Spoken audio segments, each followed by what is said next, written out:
Congratulations on becoming an entrepreneur. Before you begin your journey, I want to navigate you through CorePro8 so you can get the best experience possible. To begin, you'll be progressing through different stages until you're either fully incorporated or a self-employed business owner. In each stage, we'll present a question here. Now, if you scroll below, there'll be some supportive information to help you make the decision. There'll be some great footage available for you.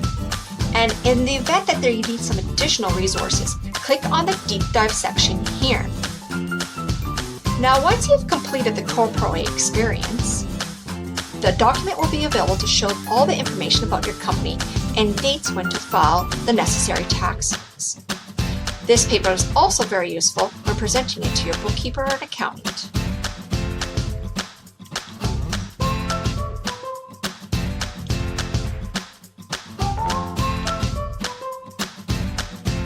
Now let's get started.